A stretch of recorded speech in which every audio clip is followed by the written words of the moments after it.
Good evening, guys, and welcome out to Revolution. Now, I just recently went to Pakistan, and so what I am going to do, I've got hundreds and hundreds of photos that I want to go through, but what I thought I'd do these in sections, and so I've downloaded 100 photos and a bunch of videos so that we can look at this in its progression. And so what I will do, I will grab this slideshow. So this is myself and my beautiful wife, Annie. Obviously, Annie's a bit teary-eyed to see her mum. She hadn't seen her mum in 5 years. And during that time, during COVID, Annie's father had passed away. So we weren't able to go to Pakistan for the funeral.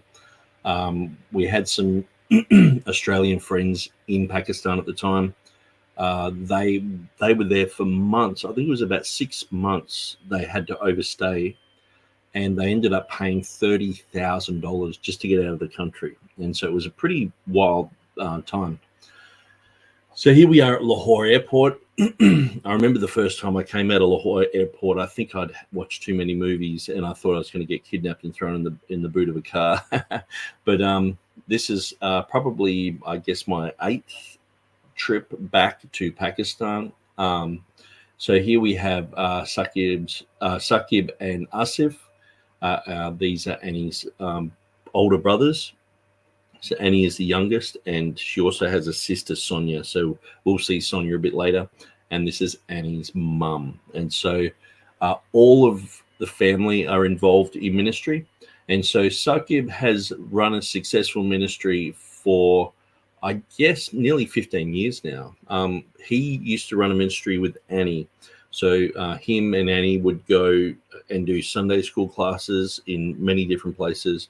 So when I first went to Pakistan and I lived there for 1 year, we would often go to these places. Now, I was supporting Annie's ministry back way before, we had any, type of feelings for each other or anything like that.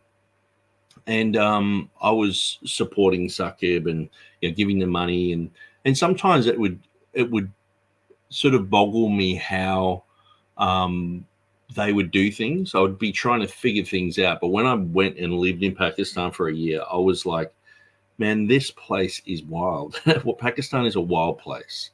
And if you've never traveled overseas, specifically to India, Asia, Middle East, it's really hard to describe. But I guess, I've been in many places overseas. I've been to Papua New Guinea 13 times. I've been to Fiji. I've been to Bougainville 7 times, which is autonomous part of Papua New Guinea. I've been to Indonesia. I've been to the Philippines. I've been to Cambodia, Malaysia, many places around the world. And so I do know what it's like in a third world setting to go to a place where it's just boiling hot, it's humid, there's flies, there's poverty, there's people begging for money, and it can be quite offensive to every one of your senses if you're in the West. And so I sort of, once you've been to country after country, you sort of know what you're in for. And so having lived in Pakistan for a year, I know what it's all about. I know what to expect when I get there. And so these are my brother-in-laws. And so they're running ministries there. Now, one thing that I didn't realize would happen was when Annie married me, the mindset of a lot of people is that, well, she's married a white guy, and a lot of people in Pakistan see white people as just multi-millionaires. You know what I mean? And compared to a lot of people that we are, you know, even just the average Joe Blow on the street, when you convert the wealth to Pakistani money, it looks like we've got lots of money.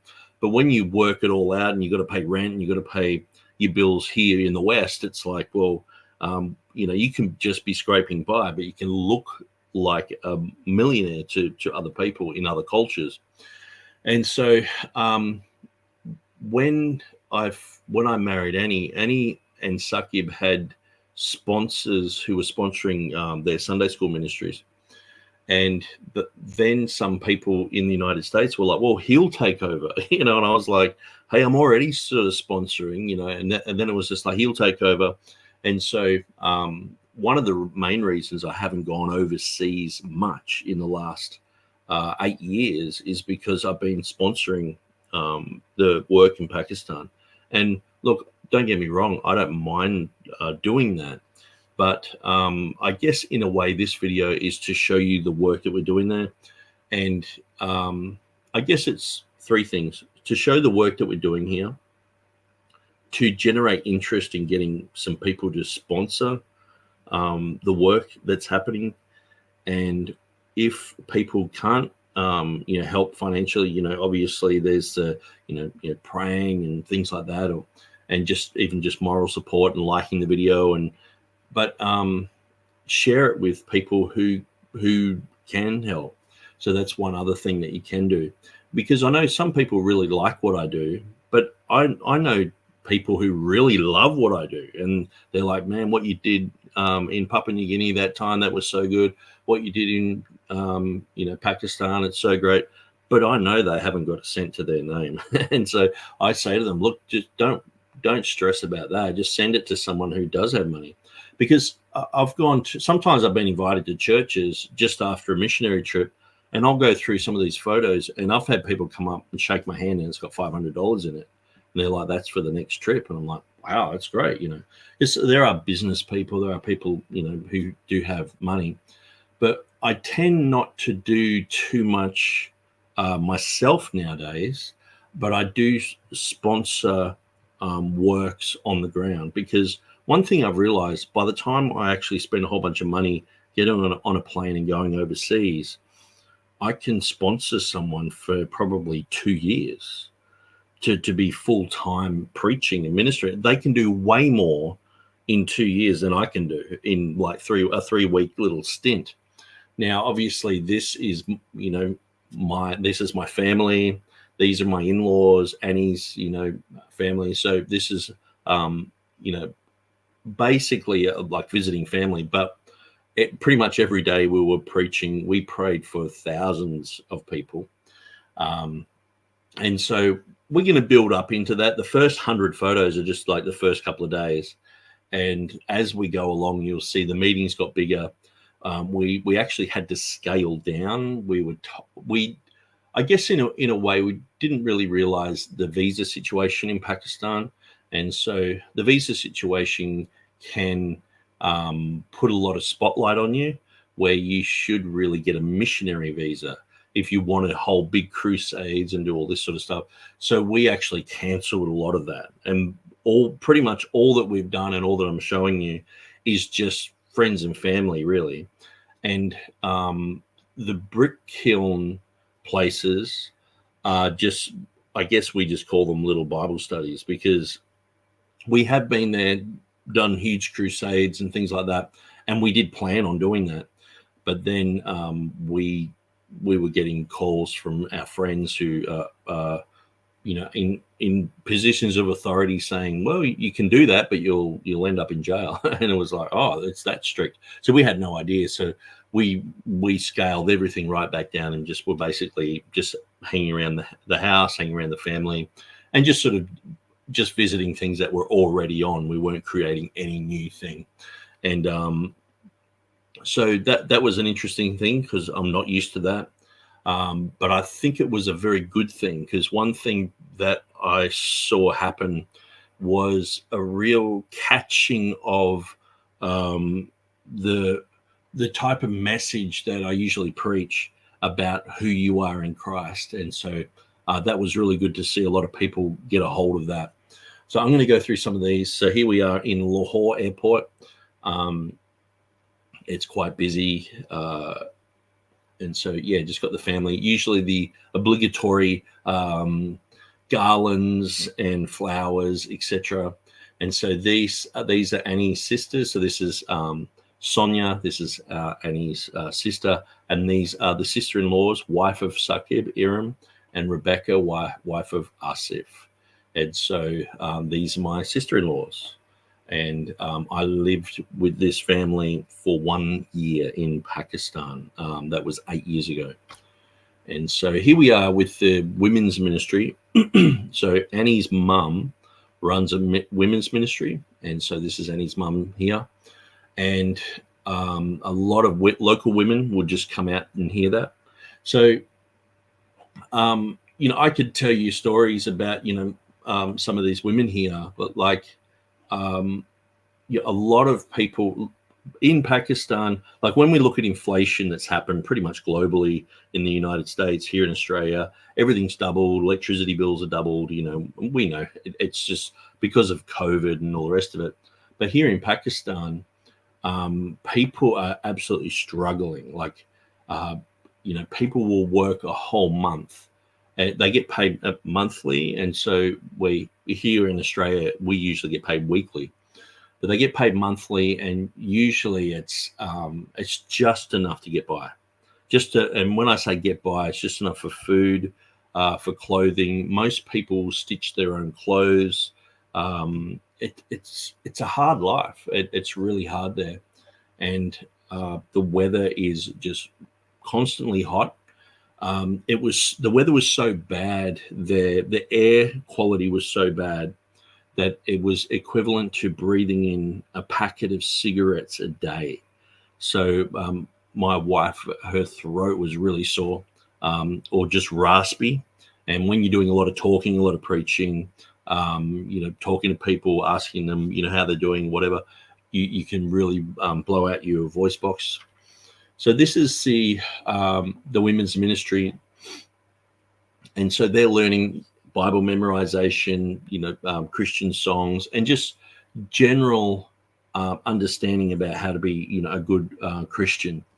And so some of you might remember Natasha here. So Natasha, she actually fell into a fire and burnt her leg really badly. And it was sort of like there wasn't much anyone could do about it, And so I was like, well, this girl's just going to get a leg cut off. I showed pictures on Facebook with this. I actually blurred her face out.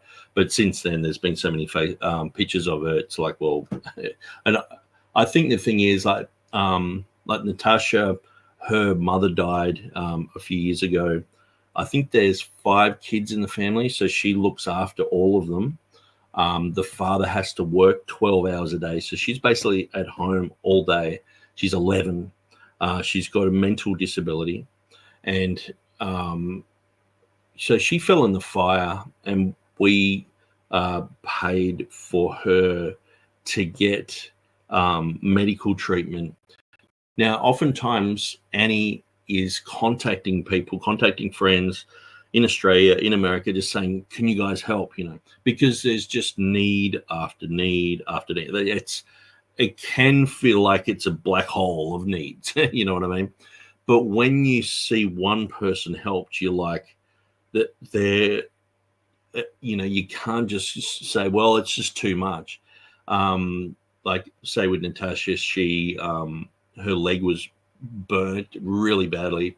And then Saqib and Iram, they were able to administer like medical treatment to her and constantly help her. And also Asif's wife, Rebecca, is a nurse. And so everyone was sort of on board with helping. And we bought Natasha a bed. They were sleeping on the dirt in their house. So you can imagine a huge wound on your leg, and how bad that is, that type of thing.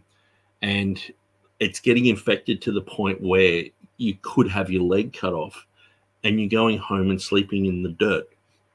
Now, one of the things is too, like with in Pakistan, you can have a nice house and everything, but as soon as you go out on the road, it can just be whatever. There's just so much happening out in the street.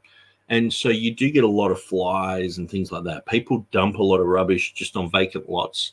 So you'll drive past a house. If there's a vacant lot next door, that's where everyone puts all their garbage and, dead cats and dogs and dead donkeys sometimes. And so there's lots of flies. Like I've even been in situations where we're just sort of sitting down about to have a meal, and I've counted at least 1,000 flies that I can see, in a sense where I've looked at the table and gone, well, there's probably 50 in that little square that I've just sort of multiplied it in my mind and, done a bit of like Tetris sort of thing. I'm like 50, 100, 200, and just gone, I can see 1,000 flies. So that's the type of environment, toxic air, lots of flies. It's hot. This place is in the middle of the desert. And so thankfully in Punjab, they have a lot of water. And so because they're right on the foothill of the Himalayas, Mount Everest and all the rest of it, there are a lot of rivers that go through these places. And so people can also dig bores. There's lots of water underneath that they can tap into. But anyway, I'll just go through some of these. So this is Annie's mum standing up and talking and teaching the women. And so it's quite common for everyone to wear a headscarf. That's just the way it is. Pakistan is 98% Muslim. So it is a vast majority Muslim country. So, you don't want to just be walking in the markets with your hair showing and things like that. You can get told that you will be, you won't exist anymore, sort of thing, if you do that. And, you better get this right, or else you're going to, you and your family are going to be, there's going to be problems. And so in this particular city, so I have to sort of code things a little bit, but I think you guys get it. In this particular city, just last year, 38 churches were burnt down, 400 homes. So these are all Christian homes, Christian churches. And so it can show you how volatile things can get. There's a lot of footage circulating of people getting dragged out of their homes and killed and things like that. And so, you've just got to be aware of that and aware of the pressure that's on a lot of people to just constantly be careful about things. So these guys are reading their Bibles, praying. Annie's mum is teaching them basically how to be women of God. So here's Saqib. So Saqib is my brother-in-law. So he's very good in English. And these are our security guys. So this is Sonia's husband and his brother-in-law. So they were our security for our time there. So just having people who, when we go through the traffic, having people who could move cars on or just get us through some traffic. What we have had a few situations. We were in Lahore one time, and we didn't realize, but the driver purposely drove us to a protest where they were protesting about how one man had killed a Christian guy, and he was facing jail time for this. So they were protesting that he shouldn't face jail time, and we're right in the middle of this and stopped in the car. So they put a blanket over me and hid me under the seat. So it was pretty gnarly. So that type of thing can happen. So just having security, having people around to sort of guide us and direct us. We have, when we do crusades, sometimes we've got guys there with machine guns and things like that. It's just the way it is there. Yeah, some people see the photos and they're like, oh, that's a bit over the top. And it's like, oh, okay. Have you ever been outside of Australia or, they're like, nah, but that's just the way it is there. You just, most churches, when they have a service, they actually get government funding to have security with guns to sit outside the church. So that's just the way it is in Pakistan. So yeah, most nights, most days, people are singing songs, reading the Bible, and so yeah, we're just doing prayer meeting here. And so this is John. John's doing some preaching in one of the brick kiln areas, and so yeah, this is when myself and Annie were first invited to check out I think it was the women's ministry, or it might have actually been a Sunday school ministry. I think it was a Sunday school ministry. So they do a welcoming sort of thing there.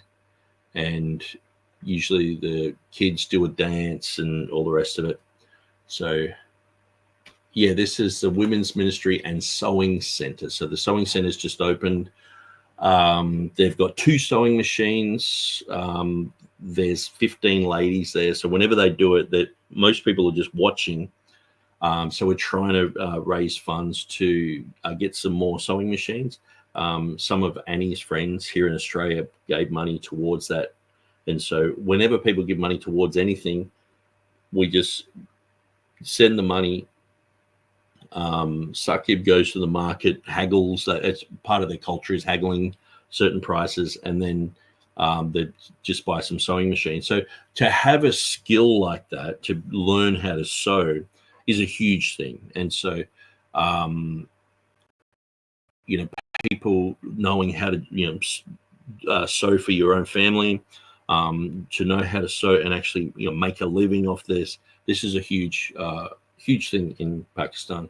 So yeah, this is the Revolution Church Women's Ministry and Sewing Center.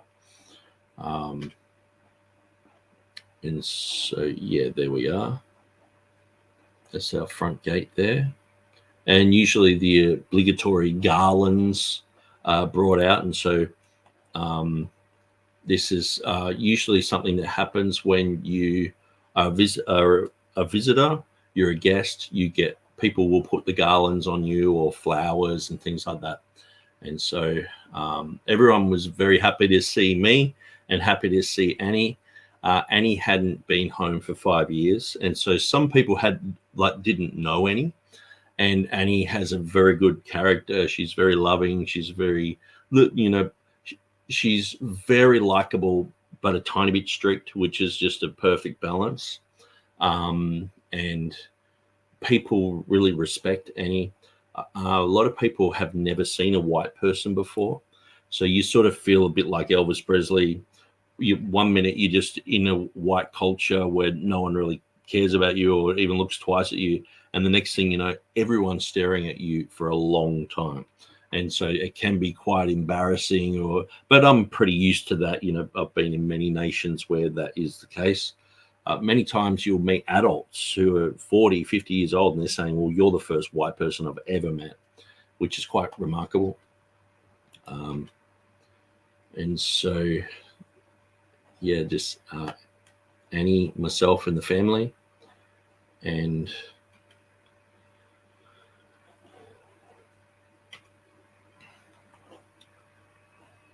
so, yeah, I'm pretty sure it was the Sunday school.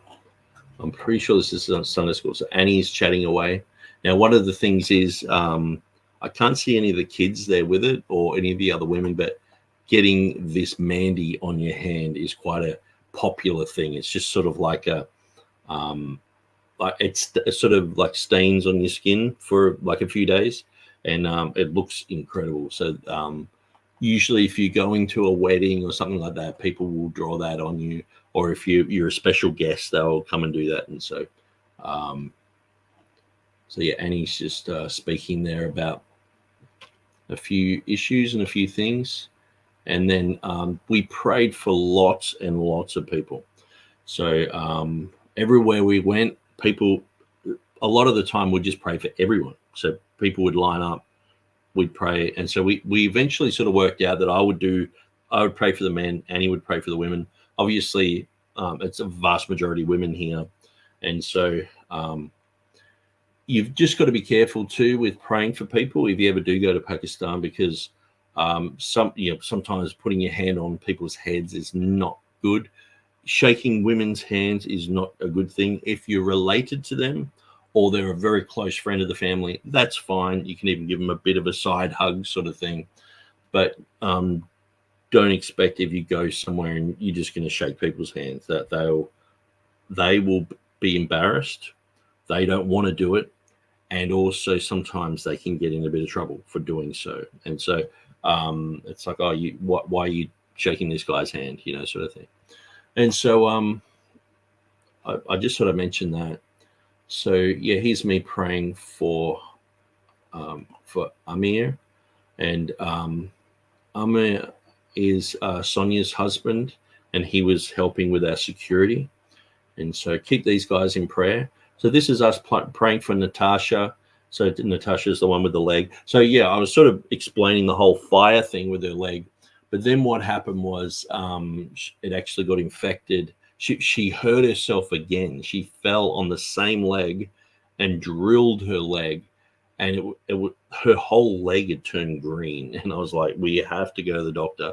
So we took her to the doctor. It was late at night, but the doctor was really good and said, no, this will happen. This will happen. Get her to take this medicine, this and that. And she was fixed in a few days, which was really good, because we were just worried about her leg because it just looked so bad. Because when I say it turned green, there were it looked like mold on white bread. That's what it looked like, because her front of her leg is all white from the burns. And then there's just these chunks of green, bright green. I'm like, this is not good, So anyway, and everyone was helping. Rebecca, Asif, Iram, Sakib, Annie, everyone was worried about her and praying for her. And she would come every day and see Annie. This is one of the very nice things about my wife, Annie. She makes friends very easily. And they would chat like they're best friends. And she would say, you're my only friend in the world. No one else likes me, but you actually talk to me. And so, yeah, Annie just has a way with these kids. She's done Sunday school ministry for quite a long time. So as soon as we're back in Pakistan, she's just living the dream. She's loving it. Yeah, that's just us praying again. Praying for someone there in the house. Praying for John. Praying for Anthony. So this is a Revolution Church in the Brick Kiln area. So there's quite a lot of these ministries going on. So some of the guys are running two. I know Sakib has a whole bunch of ones that he's running. And so this is Rebecca. So Rebecca is my sister-in-law. And this is Razi. So Razi is a very faithful man of God. And he was just volunteering to preach there. And so I sort of said to Annie, look, he's using up his time, his petrol, because even just to have a motorbike and go from one place to the other, the price of petrol there is through the roof. And so these guys really do sacrifice every time they're going out. Like, we're just like, oh yeah, we get petrol, put it in that car and go. But for them, that can be, a big burden. And so we've started to support Razi to do the ministry, and so that just helps him, so he can then work out things, so it's not such a huge burden as well, because most of these people work full-time, and then on their time off they're going and doing these other ministry things, apart from doing whatever else they're doing, going to church, their own churches and stuff like that. And this is to help us and our thing. So yeah, we've started to support him, and the other guy here, John, we support him as well. And so so this is the Brick Kiln area. We were able to buy 2 mats. Now, usually these mats are filled up, but this is actually before we came. So this is like the service just before we came. You can see the brick, the big chimney in the background here. And all these people, including most of the kids, work making bricks. That's just what happens. And so, so here's the faces. So when I would be preaching or talking, or Annie would be talking, and I'll be sitting up the front, we'd be looking at these type of faces. Now, when I was there and when Annie was there, there was sometimes twice as many people, 3 times as many people. Now, people have donated, some friends from America, to get these mats. And sometimes they're like, well, what do you mean get mats? Well, obviously the whole area is just dirt. And most people, most people in some of these brick areas, obviously in this one, there are quite a lot of shoes, but most people don't have shoes. And so, and just to sit down in the dirt's pretty hard. So just to have a mat they can sit on, but usually it's to capacity, like already. So we sort of need another like 2 mats on top of that. And so, yeah, just playing the harmonium is very popular in Pakistan in all the churches. And so they would sing through psalms and things like that. And so, yeah, so this is Asif, my brother-in-law, and this is Razi. So this is the class that they're doing. So this is us visiting John's house and his family. So we were able to pray for the family. That was a great time. And, yeah, John's a good man of God. And so, yeah, here's Annie in the background just chatting with people. Okay, here's Annie's mum, once again, talking to the women. So she runs the women's ministry usually on a Sunday, and then the sewing class as well. So it's 2 classes that she has there. Sometimes I can get it wrong, and some people are running 3 classes. Like, I'm not even sure how many Sakib's running now. He's just flat out busy. And the thing is too, like, say, like these pictures here, to get there can take about 40 or 50 minutes. And I'll just show you, because I've got all these videos sort of lined up and everything. I'll just show you some of the clips of us driving around. Okay, so yeah, so this is just us cruising. Big prayer service, and lots of miracles happened, lots of healings was happened, and lots of testimonies, and people was got healed, and we just going back to our house, so we can see the traffic in the way, and you can see lots of people are on motorbikes, and the ladies are sitting like that. So you see the ladies sit like this, sideways on the motorbike, without holding on to anything. Most of the time they're holding a baby, and then sometimes you look and there's another woman in front of them, and there's usually a kid on the handlebars. You know, sometimes there's 6 people on a bike, and you're just watching it going, and yeah, just one wrong move, and it's not like it's all ordered and structured. You're going along, there's cars weaving in and out. Some cars are driving the wrong way. There's donkey carts there, so everyone has to go around them. Buses just come through and honk their horn, and everyone moves out of the way. It's amazing. That, and they're holding the babies, and the babies are sleeping. So you can see that how big traffic is here, and there is no support or anything to the ladies to hold on or anything. And so it's very dangerous that he's sitting like that, and many times that the accidents and things happened. So this is called a rickshaw. That rickshaw is like a cart thing. People just sit on it, and then they just travel from here and there. Okay, so this is at that same brick kiln area that I was just showing pictures of Razi there and Rebecca.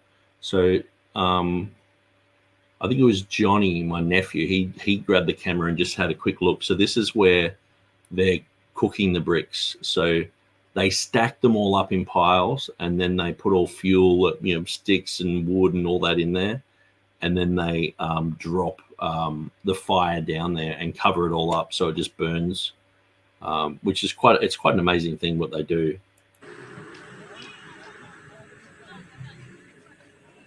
So this is after the church service. So we're walking back to the car, and I said, "Oh, can you run up there and film this?"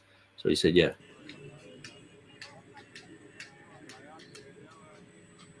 Actually, I think it was Chris who did this, or maybe Johnny.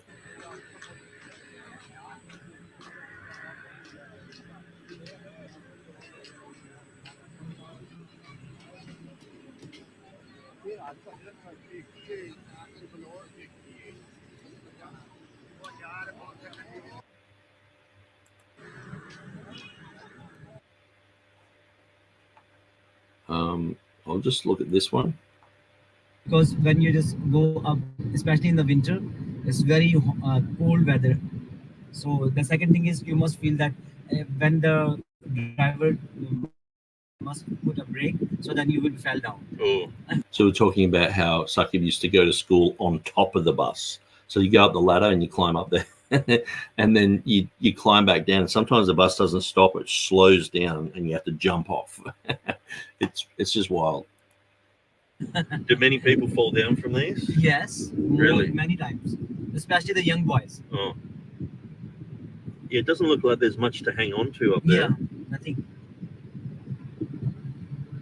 You only just sitting with your own balance.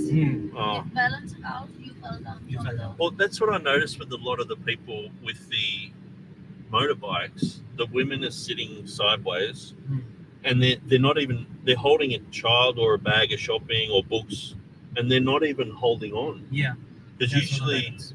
if we were on a bike in Australia, we'd hold at least the stomach of the person in front of us, Yeah. or a little metal thing at the back. Yeah.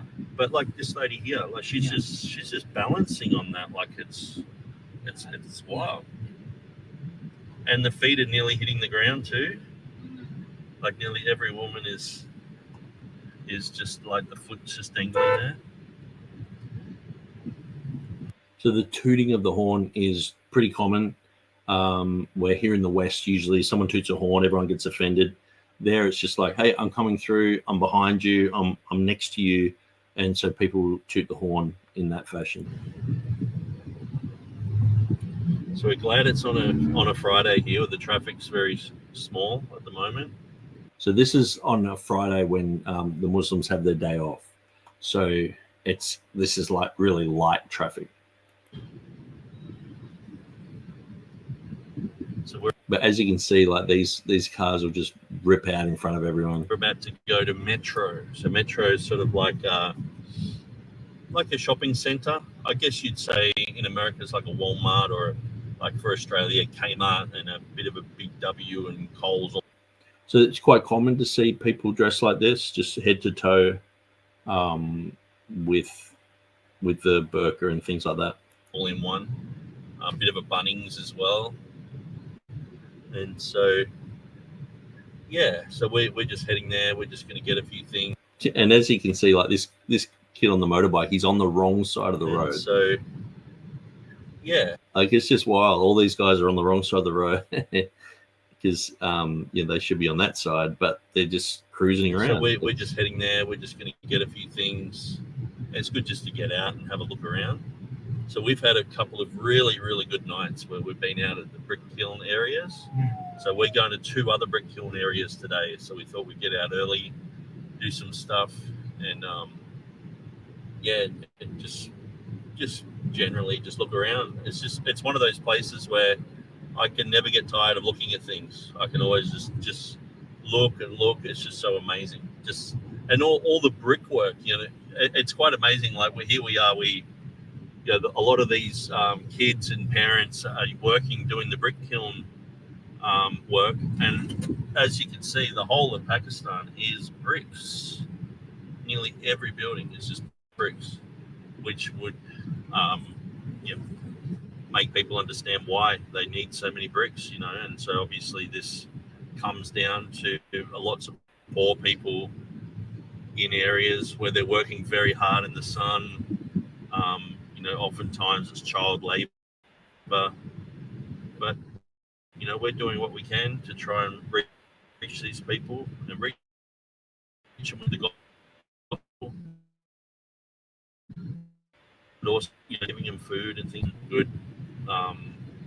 The work is here. It's just great. And so it's great to come here and visit everything. There's lots of these banks. So you get banks with all the security out the front with their pump action shotguns.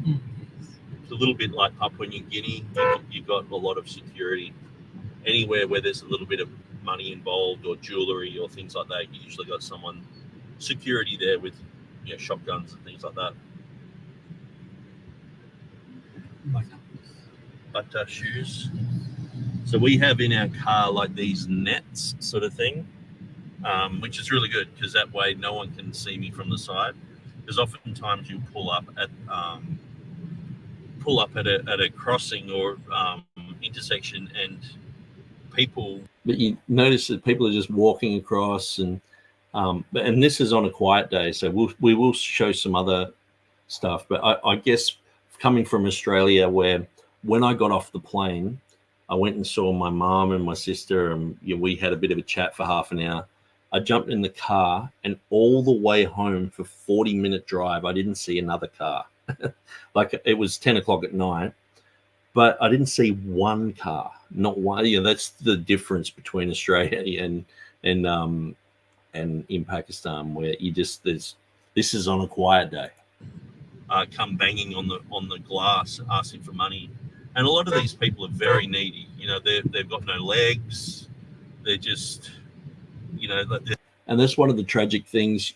You'll stop at like a traffic light, and people banging on your window, asking for money, and you look at them and they've got no legs.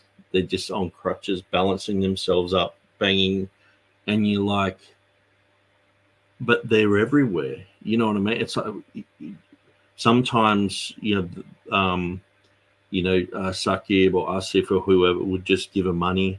Other times it's just like, look, we've just given the last guy money, and we're at another intersection and there's a whole bunch of little kids banging on the door, and you're just like, it's so gnarly. It's full on. There's little kids who are like, 6 years old. They're banging on the glass, asking for money. And, your heart goes out to everyone, but it's like you can't help everyone. Oftentimes there's 5 or 6 of these people at every intersection. So you stop off to get an ice cream, and there's 3 or 4 people banging on your window. And you just think, wow, it's a very needy place. Inflation here has gone through the roof. So, we talk about inflation in Australia, everything's doubled in price and everything like that. And in America, people talk about it. But here in Pakistan, it's a lot of people were already really struggling with the basics. And now all the basics have doubled in price. Electricity has gone through the roof. And so a lot of people are just struggling. And that's just the way life is here, unfortunately. And so that's why you get households that have all the family are just all living together, because that's the way you can afford it. One electricity bill for everyone, and the thing is too, electricity will just turn on and off all day. Like you'll be in a shop and all the power will just go out. You'll be just sitting at home, the power will go out for 4 hours, and for people doing homework or doing computer stuff, this is really hard for them. And then you've all the fans are off and you just start feeling the heat. It just gets hot. And so but anyway, I'll switch it off and we'll chat again another time. Okay, so I'll show some of those clips later. We'll go through some more of these slides. And so let's continue through this. So the women's ministry again. Annie's mum preaching to the women. Annie's mum has been in the ministry, her and her husband, my father-in-law, who's passed away, for maybe 40 years doing the work of God. And so they've gone to many places. They were very well respected in the community and in Christian communities. Lots of pastors say, I became Christian through these guys. I got discipled through these guys. So these guys have really, really good fruit. And it's great to see Annie's mum in her older age still ministering. And as soon as she opened up her class, lots of local women were like, we're interested. We want to go and hear what is spoken.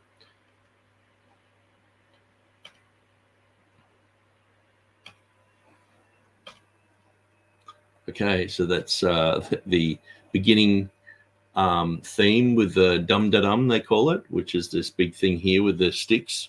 Usually you'd have that at weddings, but these guys are just loving it. So you can see, these are all the kids in the brick kiln area. So here's all the bricks that they've been working on.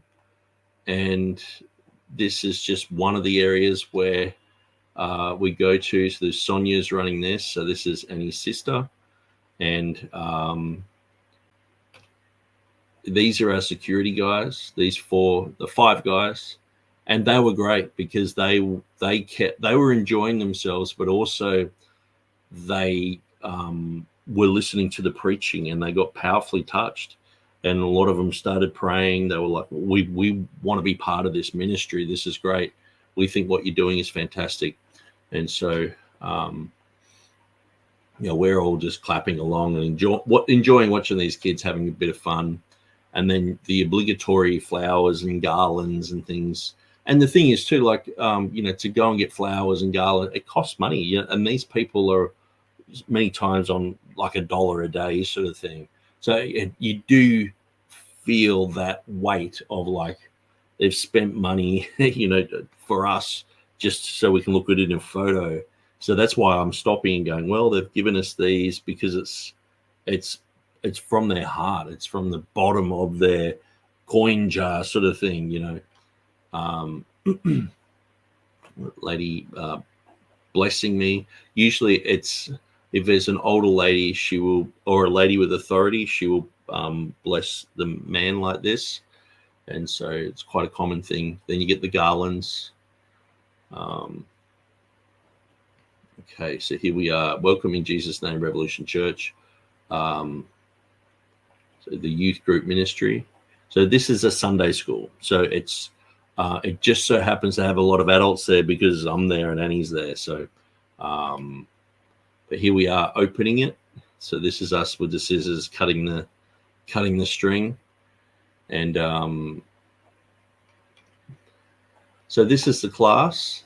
Another one of the Sunday school classes, and so the kids are doing a bit of a dance thing or something like that, something they've learnt. I've got some other videos that I'll play, but yeah, this is where we sort of stayed until it got dark, and then we handed out food. So a lot of these kids, their parents are working in the brick kilns, and a lot of these kids work in the brick kilns as well. So most of them would not go to school. Most of them would not know how to read. Now, there are exceptions, of course, and sometimes too, the kids who are the exceptions can be, the kids of some of the helpers and volunteers, because they've got a little bit more money or whatever, and so their kids are able to go to school. But some of these kids, they're just basically at home, and then they have to work making bricks for their family, and so it's really heartbreaking to see. But the good thing is, and I know a lot of people are like, well, why don't you help these people get out of this situation? There are people who do that. They go and help. They give lots of money to get people out of this modern day slavery. But sometimes too, you can get people out of it, but the brick kiln operator is making so much money off them that many times they'll go back and sort of almost kidnap the family and bring them back. And so it's a touchy thing. And so we publicly have never brought it up there. in a sense where it's like, you know, we're here to rescue you sort of thing. What we're doing is we're just doing what we can at the moment, because ultimately you want to just have some millionaire come along and go, okay, we're just going to pay for the whole village to move somewhere else, you know, or whatever, or to be free from this. But until then, it's like, okay, well, we're going to help you with food because a lot of the kids haven't eaten. A lot of the kids are hungry. We're going to give you the gospel because that gives you help. It gives you hope. It gives you eternal life. And so these kids are memorizing scripture. They're learning to pray and singing songs, and they're having more of a quality life. And so it's what we're doing is sort of like, in the meanwhile, let's just do something rather than just hope for the best case scenario. Oftentimes that doesn't happen. I just know in my life, you know, you want things to happen in a certain way, and you just got to do what you can with what's in your hand. And so, yeah, more garlands. A gift. So that deodorant was really good. I've got that here at home.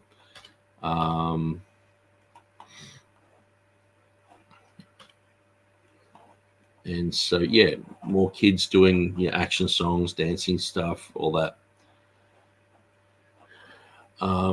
So, yeah, some of the kids, they might know how to pray or whatever. That some of their family might be, you know, Roman Catholic or anything like that.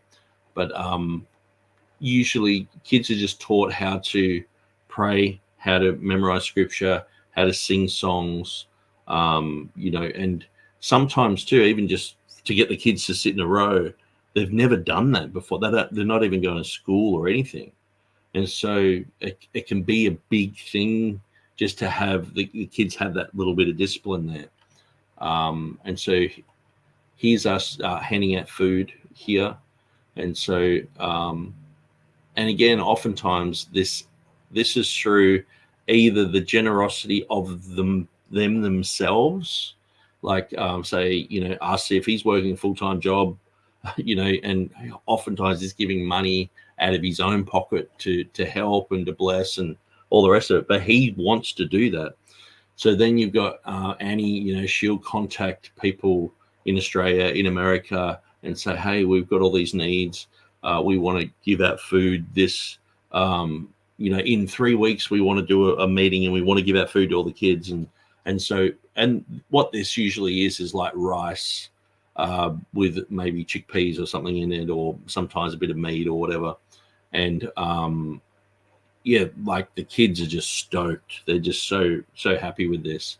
And so here's me just, yeah, giving it, making sure all the kids got one. And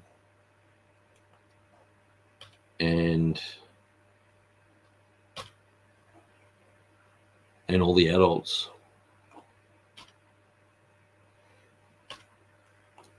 Okay, so here's another Sunday school class. So this is obviously to do with, you know, children and kids and this type of Sunday school. So here's the kids doing their welcome meeting. And so Annie's Facebook is set to private. And so it's only really her friends who can see all these photos and all the videos. So I was trying to download the videos, and because they're private, it was really hard. So I've sort of opened up a lot of the Facebooks here. So I'll try and get some of these ones loaded up. Where are we? Yeah, this is when we were there, I'm pretty sure. So hopefully it doesn't just suck all the bandwidth. Okay, I can turn that one off. Okay, in the meanwhile, here's Razzie just preaching up a storm. This is how he's usually preaching. जो बंदा खुदा ने भेजा था वो कौन सा था? यशायाह नबी। जब यशायाह नबी उसके पास गया कि तेरे दिन थोड़े हैं, तू मरने वाला है, अपने घर का इंतजाम कर ले, तो वो भी रास्ते में ही था, तो खुदावंद का कलाम उस पर नाज़िल हुआ, कहा कि जा मेरे बंदे को हिजकिय्याह को जाकर कह दे कि तेरी उम्र 15 साल बढ़ा दी गई है। Hallelujah. So you got to think too, like, say they're doing the ministry here, and then I turn up with Annie, and then one of the main guys from the village said, we're no longer going to go to the church because the white guy turned up and didn't pay for all our debts for us to get out of here. We're all slaves here. They didn't help us to that extent. I mean, it would cost thousands of dollars to do that. And it's like, so he was like, we're not going to go to the church anymore. So my wife turned up, and she was like, where is everyone? And so she went door to door and asked everyone to come, and then met with this guy and ended up praying for him, and he got healed. He had a back problem. So he said, I'm going to bring everyone. So he got everyone there.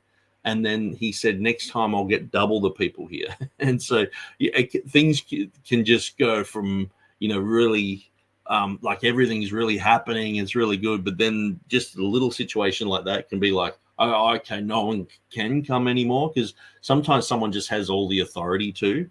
And they're like, oh, no, no one's going to go now. And so no one wants to mess with the guy. So they're like, oh, okay. And then Annie prayed for the guy, and it's like, and then he's going to bring double. And apparently this type of thing was spilling out into another one of the brick kiln areas. And you got to understand, we're not dealing with people who are highly educated. We're not dealing with people who, they've gotten themselves into this slavery situation because they're very vulnerable people. And so I'm very scared of authority and very, easily persuaded. And so, yeah, it's quite amazing. My wife is just amazing. She just went there and just sorted this whole situation out. So anyway, let's listen to Razi a little bit. So this is probably in Punjabi, maybe Urdu. ये है आंसुओं का जोर, आंसुओं की ताकत। ये खुदा ने जब उसने आंसुओं के साथ खुदा के सामने रोया, आंसू बहाए, तो खुदा ने उसकी सुनी और उसने खुशी के साथ रुका था। जिंदगी अपनी रुका था। जिंदगी उसे 15 साल और उसकी जिंदगी बढ़ गई। और हम देखते हैं, अगर हम अपनी औलाद के लिए, अपनी नस्ल के लिए, अपने बच्चों को देखें, आई है वो गुलामी में चला जाता पर बैठे और सहून को के वक्त में हमने अपनी तारों को टांग दिया. So you can see why we wanted to sponsor Razi. He's doing such a good job here. So I'll just shut that one down. And let's go to, okay, I've got these 3 ones loading up. Next. And in the meanwhile, I will grab some more photos. So here's us watching the Sunday school kids doing stuff. And, we're trying to be, half the time you're there, you're hot. It's so dusty.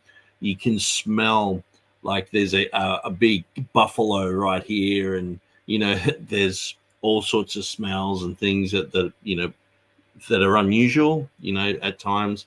This is usually like a village area sort of thing. And everyone's just staring at me because it's like, look at this. What is this guy, And, I'm very tall, very big. And so people are just looking at me sideways like that. But, okay, let's try this one.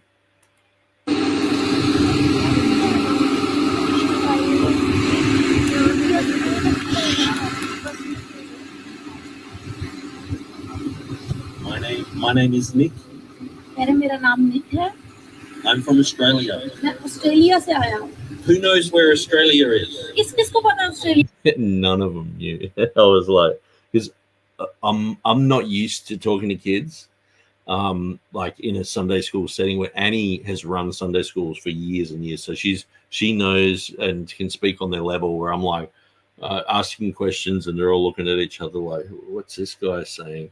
And so. किधर है? किधर है Australia? Australia has lots of beaches. कह रहे कि Australia में बहुत बड़े बड़े समुंदर हैं, It has lots of crocodiles, वहाँ पे बहुत बड़े मगरमच्छ भी हैं, lots of kangaroos, कैंगरू भी हैं वहाँ पे, and koalas. और कोआला जो है एक छोटा सा जानवर है, वो भी Later on, they did know what a kangaroo and koala is. So these first days are really just us getting to meet Sunday school kids and all the rest of it. Then we sort of move on into another area where we're like doing lots of preaching, and so those videos will be a lot more impactful and interesting. But I'm just going through chronologically. We've sort of landed, and I think this is like day 3 or something. वहाँ पे है। And that's where I come from. कह रहे मैं वहाँ से आया हूँ, And we've come here today to visit you. हम यहाँ पे आए हैं आपको विजिट करने के लिए, आपसे मिलने के लिए। And Annie is my wife. यानी मेरी वाइफ है, मेरी बीवी है। And I lived here in Pakistan for 1 year. मैं पाकिस्तान में 1 साल पहले रह चुका हूँ। Hallelujah. Hallelujah. Okay, Annie, your turn. I'm like, Annie, you do it. I'm not used to this. मेरा नाम एनी है और मैं पास्टर की वाइफ हूँ, और मैं यहाँ पे पहले अबाउट 10 साल पहले मिनिस्ट्री वर्क कर रही थी संडे स्कूल के बच्चों के साथ, और अभी खुदा। And what you'll find too is heaps of kids are looking over the fences. Sometimes you might have there might be Muslim households next door, and everyone's just looking over the fence to see what's going on. फजल से मैं बहुत सारी कंट्रियों में revolution church को run कर रही हूँ, और खुदा आप सबको बरकत दे।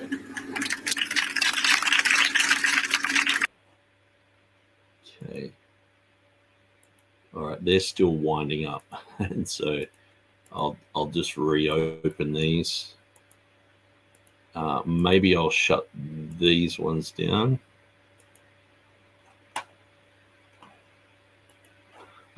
Yeah, here's some photos of my wife. So this is where they're having Sunday school, where I was just showing Razzie preaching.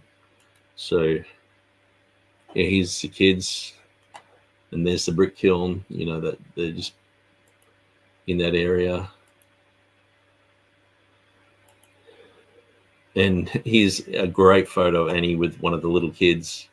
And the thing is too, like even in Pakistan, some people would be like, oh, don't touch the kids, they're dirty, you know, sort of thing. But Annie's just got a heart of gold, and she'll kiss him and hug him, and so she's just having fun with this little one here. That's a great photo. But yeah, that was the crowd. And then they were like, what's going on? And it's like, the old guy said for everyone not to turn up. So Annie went and sorted it out. Then they all turned up. And so, yeah, I thought I'd show you that one. That's a classic.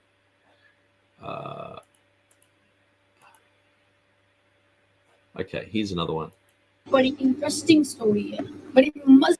So this goes for 7 minutes, so I won't show it all. I'll just show a few little bits. But this will just give you a bit of a taste of, yeah, here's everyone looking over the fence, just listening. But it'll give you a taste of what Annie does there. It's just, she's got a real good knack for talking to kids.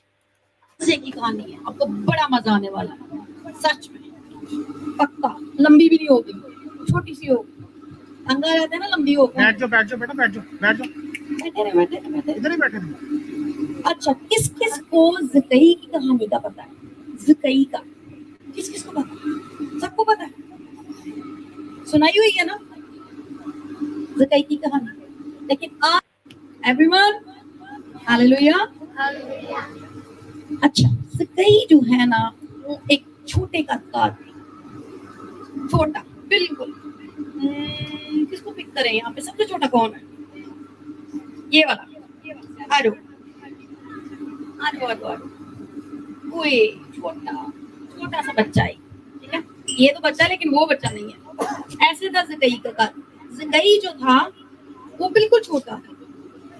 And one of the great things that Annie does, whenever she sees something in someone else's ministry that she thinks would work in Pakistan, she'll run with it. And so oftentimes she would talk about hygiene, and even just kids. Half of these kids have never seen computers or anything like that, so she'll bring a laptop and show people how to work a laptop, do classes on it, like the sewing center thing. That's because Sakib and Annie had been running classes for many years. They used to do, computer stuff. And also Annie's uncle, and I guess he's my uncle too, he basically works as a pharmacist. And so he would come along and teach people how to do basic hygiene, washing your hands. And the thing is, some of these guys don't have any running water. And so the practical things of putting a pump in, one of Sakib's classes, they put in a pump. They had it broken toilet, and so no one could use it. So they fixed that, and they put a door there so people had privacy. Just basic things. And the thing is, with the pump, now it's basically bore water, but they hit a really good line, and it's giving fresh water. And so they've now got like an unlimited supply of fresh water. So people are coming to that household to get water. So it's helped everyone in the whole area. And but that, you have to pay for that. And so there's people who pay for that in the United States through Annie. They know someone who's supporting Annie. And so this person goes to them and says, look, we want to do a pump thing. And then they're like, oh, okay, so they'll give money to her. She'll give money to me because of Annie, and then I'll send it to Sakib, and Sakib will get a thing. So that's how we're doing it at the moment. And and later on we'll show you the other brick kiln places, because I'm only going to do like 100 photos tonight and a few videos, and then I'm just going to sort of keep going through that, because obviously, I've already gone for 1 hour. So we want to, cut down the time a little bit by breaking it up into sections. Okay, so here's...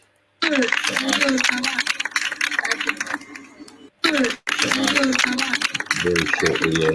Oops. I put down the wrong one.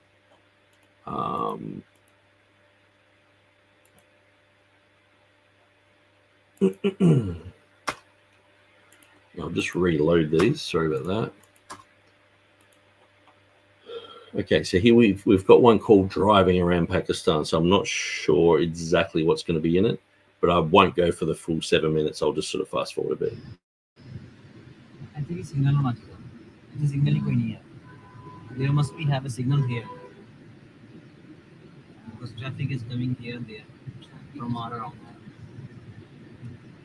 And what about the buses? They tend to just go through and honk their horn. Yeah. And not even look. Yeah. Everyone just gets out of their way. Because they're always in a rush and hurry to go. They don't care about other people that they're going it or anything like that. So they just want to rush. So here in Australia, you can't ride a motorbike unless you got your helmet, your gloves, all your safety gear, safety shoes, and all the. And then you go into Pakistan, and they've just got their thongs on, and yeah, it's such a different culture. That's why lots of accidents was happening, because it's a sudden people on the traffic jam. Okay.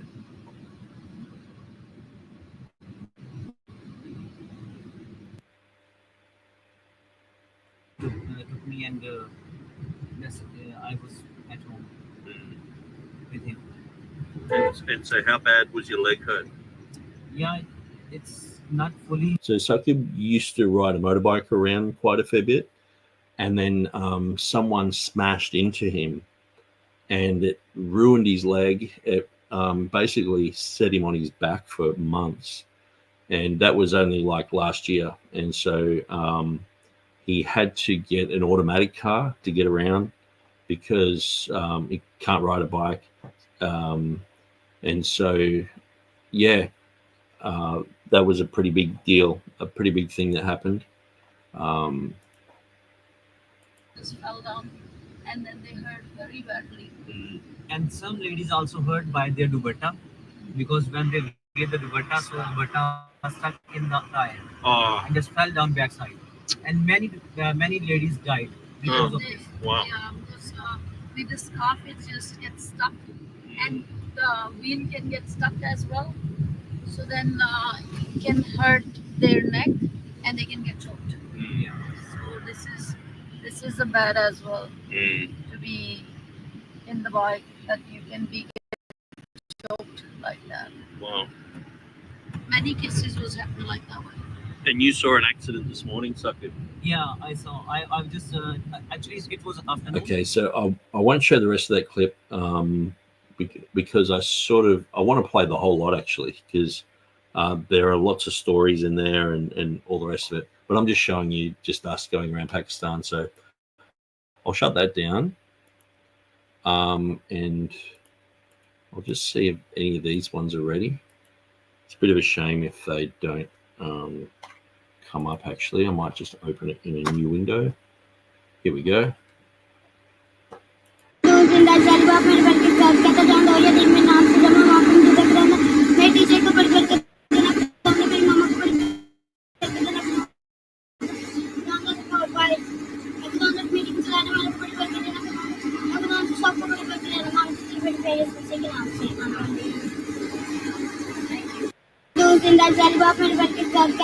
Okay, so obviously they're teaching the kids how to pray. So they get them one by one, to come up and do a prayer, so they get used to praying in public, used to praying around their family, teaching them those sort of Christian things.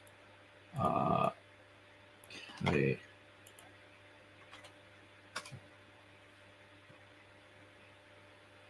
Okay, that's that same one. So I'll shut that down and I'll reopen this.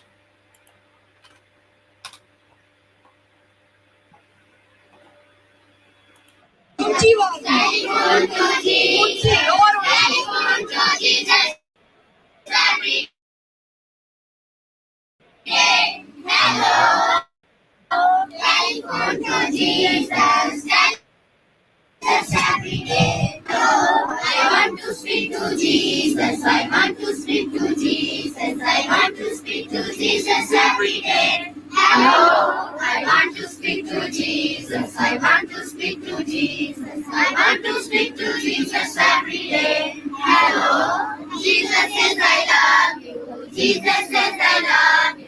Jesus says I love you every day. Hello, Jesus says I love you. Jesus says I love you. Hallelujah. Hello. Hello. Hello. Shabbat, Shabbat. Hi. Hello.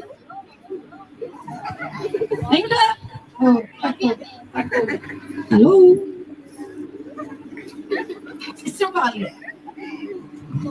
So you can tell like Annie just has a way with all the kids. It's so good. और कौन सा course आपका favourite है? Okay, start it. मिलके I will pray every day to meet you. So I know some of the songs just from my time spending a year there in Pakistan and going to lots of the Sunday school stuff. And yeah, just hearing these songs over and over. And at first I'm thinking, oh, these are really corny sort of song. But you've got to understand, these kids don't speak English. So they're singing, read your Bible, pray every day, it'll make you grow. And Annie remembers when she was young, a lot of the Christian songs were in English, and that taught her the basics of English.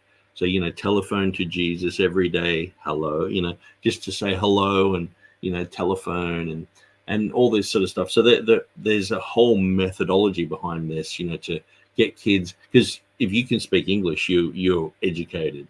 That's usually how people see it in Asia. So to teach the kids, how to pray, how to speak in English, and all this sort of stuff, it's just like the parents are like, well, this is a fantastic thing, what you're doing. You grow. It will make you grow. It will make you grow.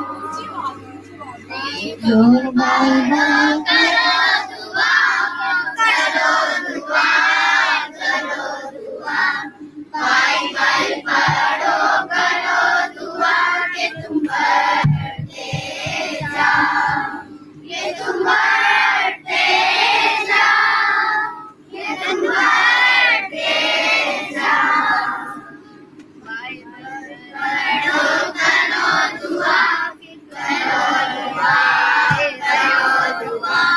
Bible. Okay, so I think you get the drift with that one.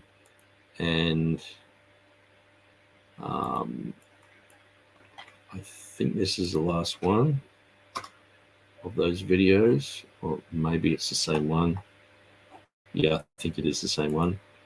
So, and we'll go forward here.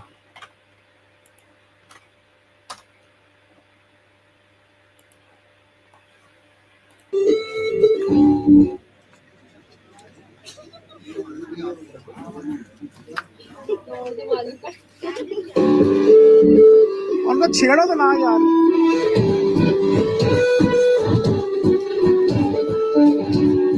And so a lot of these classes are only recently opened up,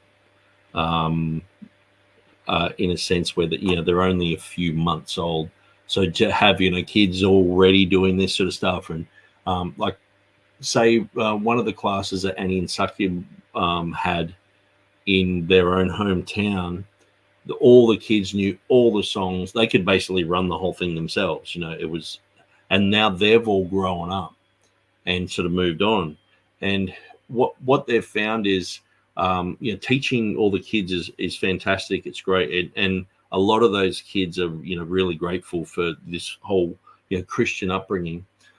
But and it was one thing that I was mentioning when I was there is sometimes you've got to get the parents involved too, because just having people will just go, send the kids to Sunday school, they'll learn a bunch of stuff, and then they come back to a household where sometimes it's not Christian, sometimes they're not really interested in the things of God, or they've got concepts that are opposite.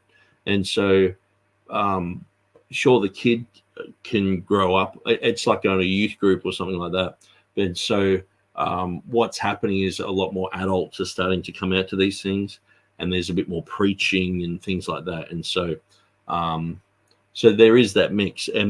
But these are basically a children's Sunday school.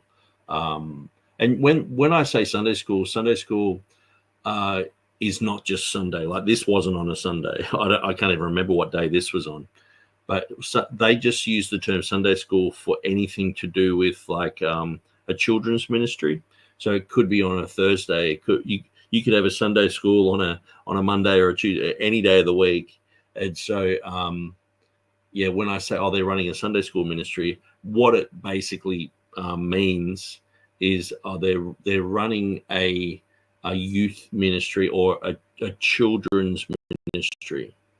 And so that can fall on any day of the week. And so, because, if you got 10 classes going on, you can't do it all on a Sunday,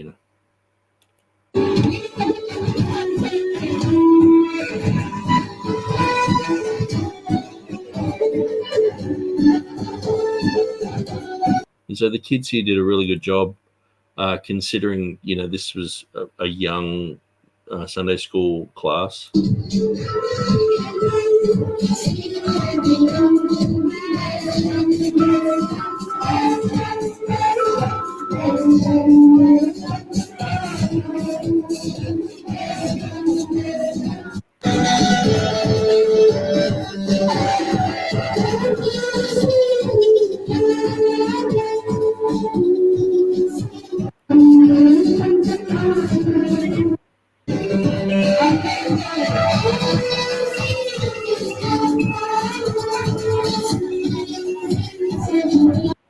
So anyway, I'll keep going through these photos. So here's us all watching that.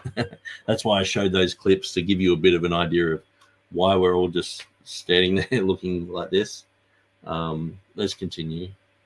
Okay, so the garlands come out and all the flowers.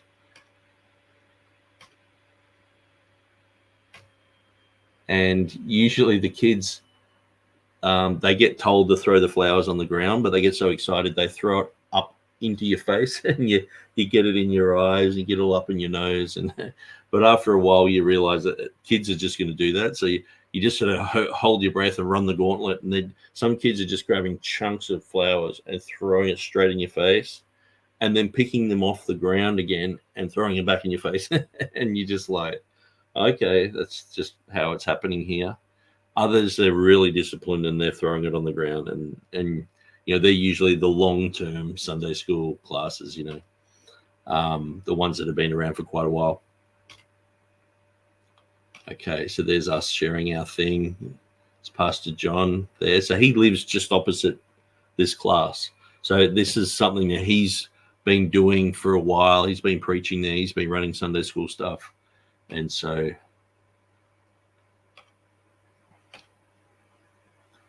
there's Annie there.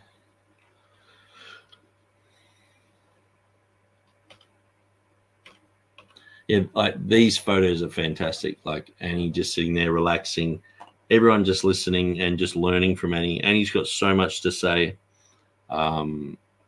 She's got a lot of wisdom. And then I think it was organized that they get like some sort of treat. So, you know, a lot of these kids, they can't afford anything, let alone, you know, get a treat or a bag of chips or something. And so, okay, so then we're back to the beginning again. So, yeah, so that's 100 photos so far. I think we've gone maybe 3 days.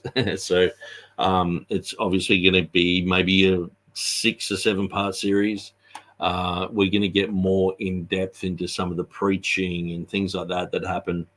But yeah, so I just show you 100 photos of what's happened, few videos, but I'm going to leave it there. Now, I am doing these videos, you know, firstly, so you know what we did. Second is so that you can support what we're doing. And how do you do that? Well, obviously, you know, if you don't have any money, just like the video, you know, share it or whatever. If you do have money and you want to support this, you know, because a lot of the time the money's just coming straight out of my pocket. And but we do have sponsors in America, and some people support Sakib because his has been going for quite a long time. So some people support Sakib. Some people are supporting Asif and Sonia's classes. So they're a little bit newer, and so we're trying not to rock the cart with, you know, or you're getting supported and you're not. And some people just want to support Sakib's one, but they don't want to support anything else. So that's fine. Everyone seems to have come under the banner of Revolution Church. Now, this wasn't something that I really initiated, but it just sort of ended up that way. And so sometimes what people can do in their mind, they think, oh, it's a church, you know, this is just, they've got a budget, they're just going to give to this. And basically the church is just, yeah, me and Annie. We run a church in Africa called Revolution Church Uganda. We've run that for 10 years. We run the Revolution Church in Pakistan, but all these other, you know, smaller ministries and preaching ministries and stuff like that, it's also come under the one umbrella, but that doesn't mean that we're like some sort of organized organization. You know, we are just trying to keep this afloat. If money comes in, we send it straight out, and there's usually even with money coming in, we send it out and there's another 10 needs that pop up. So there's lots of needs. So yeah, number one, I'm informing you. Number two, I am plugging for money to support these ministries.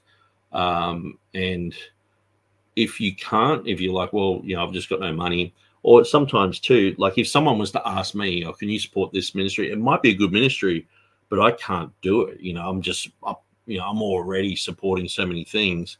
like the church in Uganda, we support David full time to do that. So he's able to go to jails and preach there, and go on street preach and go to hospitals and run the church there. And he's actually started a few baby churches there as well in that area. And so for him to do that and to go, because in Uganda you have to be qualified, so he has to, according to get government credentials to have his church open, or else they shut it. He has to have certain qualifications and go to Bible school and all the rest of it. So we have to pay for that. You know, someone has to. And, you know, for years I've said to people, can you support this? And people go, wow, he's a really good guy. He's doing a really good job, But finding supporters is really hard. And so the same with this work. Obviously, you can see this is only just, I think, 3 classes that we showed. And we're going to look at about 10. And we're going to show you ones where it's just vast majority of people are adults as well. And I think by the end you'll go, yeah, that's a really good ministry. We want to support that. But if you can't support it with your own money, send it to people who can, or give us some ideas. One thing that I've noticed is I'll start like a GoFundMe thing and then get like $50. And usually it's someone who I know and feel sorry for us. And so I'm sort of like that. And he's way better. And he, you know, tells people with genuine needs, this is happening, that's happening. It's going to cost this much money to have this, you know, to have the sewing center, to have sewing machines, or to have, you know, floor mats, to have a fan, to have a, you know, just different things there. It's like, just to, there's lots of needs, you know what I mean? And I'm probably not doing it justice, I guess, because it's late at night here and I'm just sort of shooting from the hip and trying to think of all the needs. But like, you know, sometimes there's people like Annie's sister Sonia, like their next door neighbors just today had an explosion in their house. 2 of the children died, and the mother is in critical condition.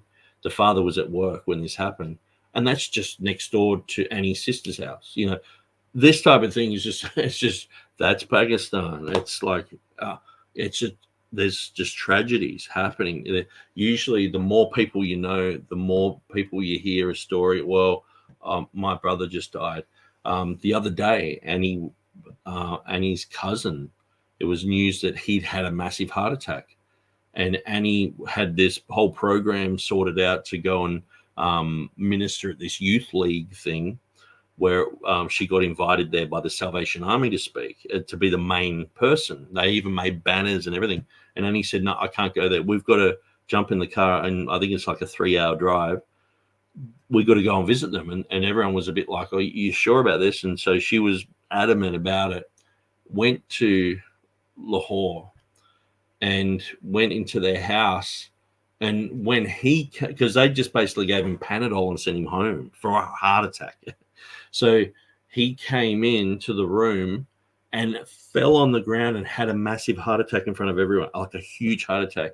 They rushed him to hospital. They were going to rush him back to the local hospital that gave him a Panadol.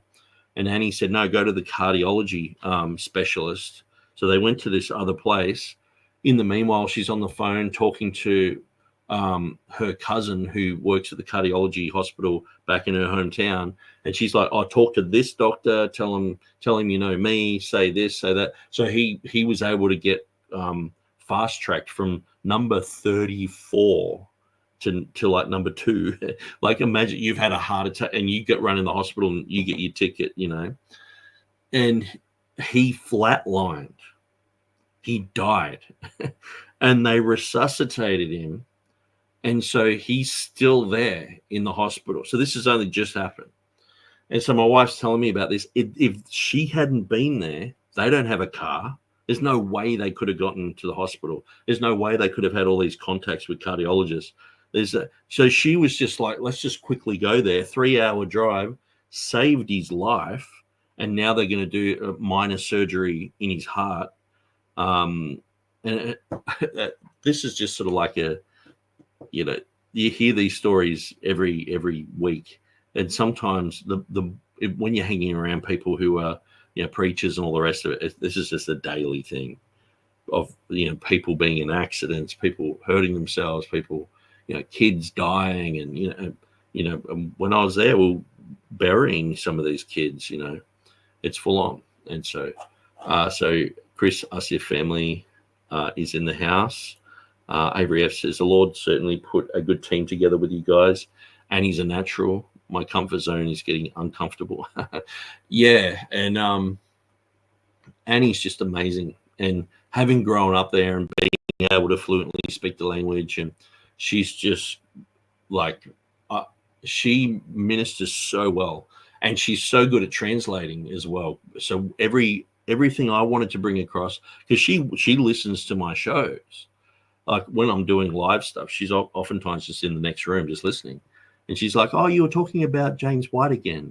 What's happening with him?" And she knows, this sort of stuff. So she's listening to complex things. So when I'm preaching, she's able to bring it across in such a way that I can tell by the look on everyone's faces that they're getting it, which is really helpful and really good. And yeah, a great team. Obviously I look like a big bear. I'm a bit chunky there, but I am working on that. I'm going full carnivore diet, which I did do just before I went, and I dropped 2 sizes. So it is working. But when I was there, it was just like eat whatever, is put in front of you. So it's pretty hard to, when you actually say no to someone, it's quite offensive there. So you're sort of like just like eating with everyone else.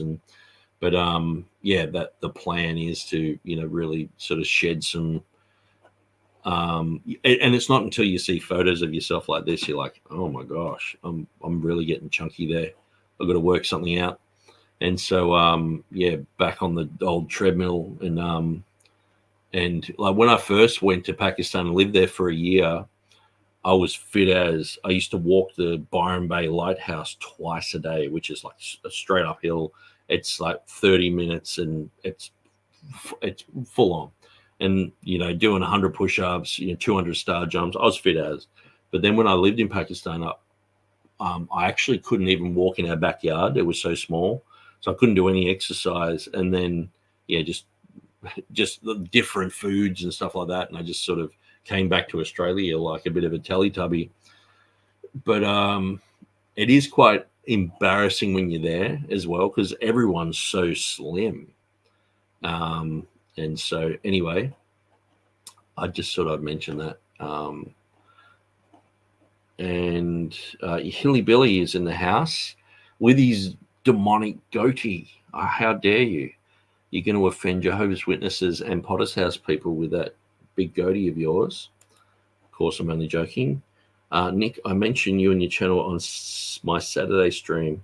I'll get you a link out there to them next time. Yeah, that'd be great. And so, that's what I was doing. I was doing the 3 thing. This is so you're aware. Number 2, it's so you can support either, I'm nearly at 1,000 on my YouTube. Once I start hitting, once I've got 1,000 subscribers and I start getting money, obviously that will help. So, may as well use YouTube money. That's one thing I could never understand with James White's channel. He's got like, I think it's like 50,000 subscribers. Wouldn't you just monetize that? To me, it doesn't make any sense that you wouldn't do that, But he was like, no, we're not going to do that. We don't do it that way. And I'm thinking, well, you just, it's like money is on the ground and you're not picking it up, But so anyway, we want to have 1,000 subscribers. So I've only got about just over 100 to go with that. But once that happens, then we can support a little bit more. And if you can't give any money, just share it around. And I totally understand. People ask me all the time, can you give to this? Can you give to that? I get people all the time say, can you buy us 50 Bibles? And I'm just like, look, sorry, I can't, all my finances are tied up in other things.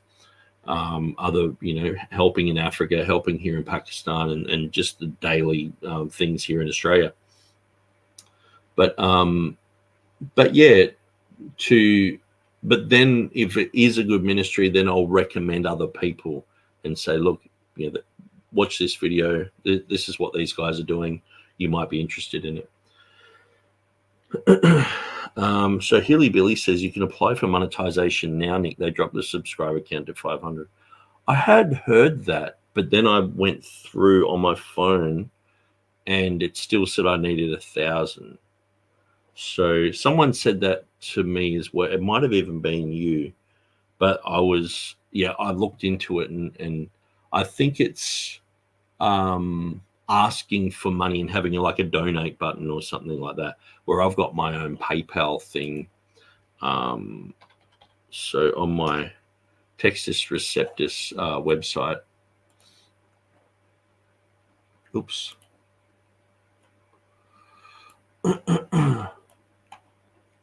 I'll just load this up. So on my TR website, if you go on the front page, down the very bottom, or near the bottom, is this one. Please donate. Thank you for helping to support this ministry. We are not under any government agency, so your gift is not tax deductible. And then you go to donate, and it just goes straight to donate to Nicholas Sayers, Textus Receptus. And so you can put credit card details, etc. in there. So to get to my front page, you just type in tr.org.au. So it's pretty simple. 2-letter domain, tr.org, and then .au for Australia. And so that's pretty easy to remember. And then you just scroll down the page and go to the donate button, and it'll take you to this, and then you can put in whatever you want. So that's why I'm doing these videos, for a plug. And I know some people, and I've wrestled with this over the years. Some people are like, well, George Mueller, he ran an orphanage and he never asked for money. And I'm thinking, well, okay, but if you're running an orphanage, most people wouldn't already know about that. So it's like, and people know that you've got needs.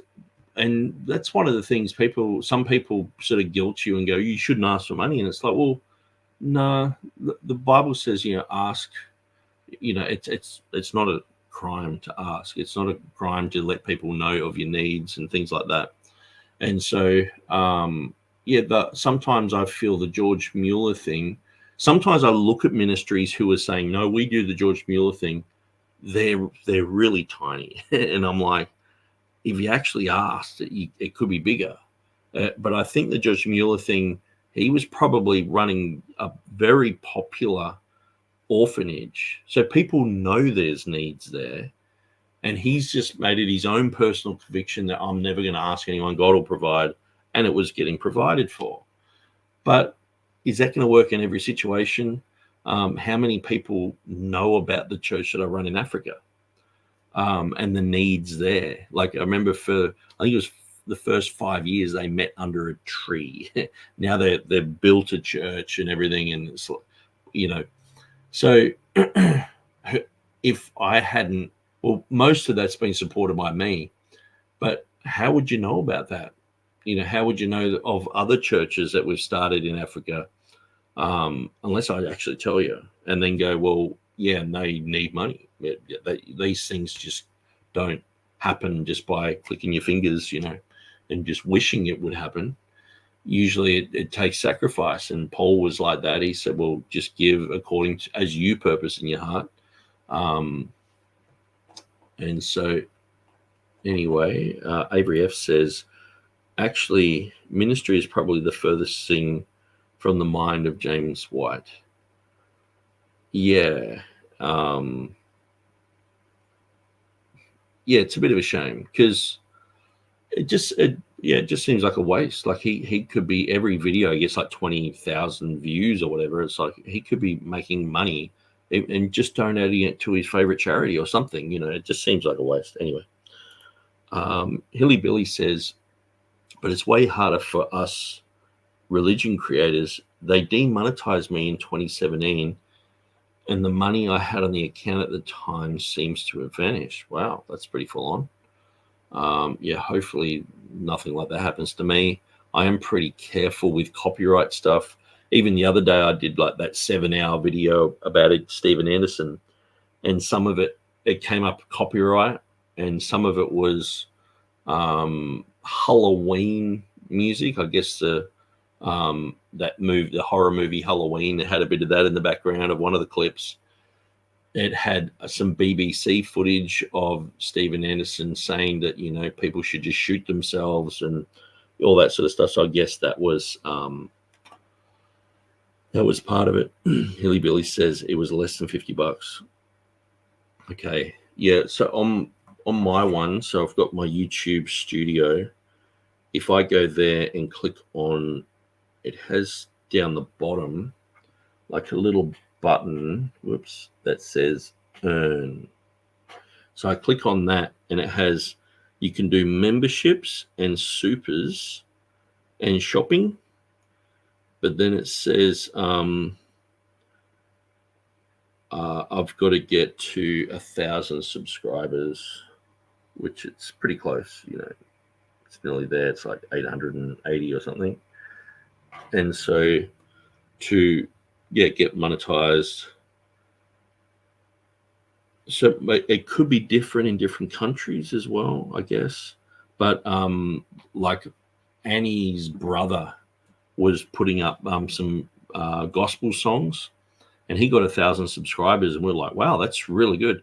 But not, I didn't realize they were all copyrighted. You know, they were all just I thought it was like a local band or something that didn't have a copyright on it, but they were all like very famous songs. It was like a Hill song sort of thing.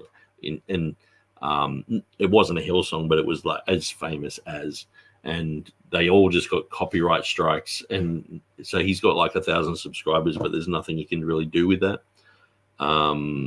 Yeah, that's a possibility, different in different countries. Yeah, but most people do say the 1,000 thing. And but anyway, it would be good to know a bit more about that. But I think I might shut this down. I'll shut that photo down and that one. And yes, I've gone for only 2 hours, 1 hour and 45 minutes. Hilly Willy says it was 1,000 subs here, and when I was like 975, they sent me a thing telling me to reapply. Oh, okay. Yeah. Well, that's interesting. And on that, it showed a 500 sub minimum. Well, that's different. I know that like when you show a video, if you get, say, you know, 80% of people in Pakistan or India watching it, or in China, it's not as valued. If it's in, you know, Canada, Australia, UK, America, those hits and those clicks are worth a lot more. And so that maybe you don't need as many subs in America, but I've never heard, I've only heard it once, and I think I heard it through you one time. So I'm not really sure, but anyway, thanks for joining us, guys. Hopefully this has opened your eyes to what we've been doing in Pakistan. This is only just the beginning. So the first 100 photos is just us visiting a few Sunday school, few children's ministry things. We're going to get more into it, and we'll show you what we've been doing. We do visit the brick kilns.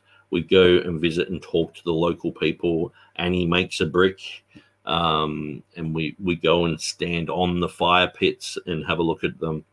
So that gets quite interesting. But yeah, anyway, I'm going to shut this down. God bless you guys, and we'll see you again another time.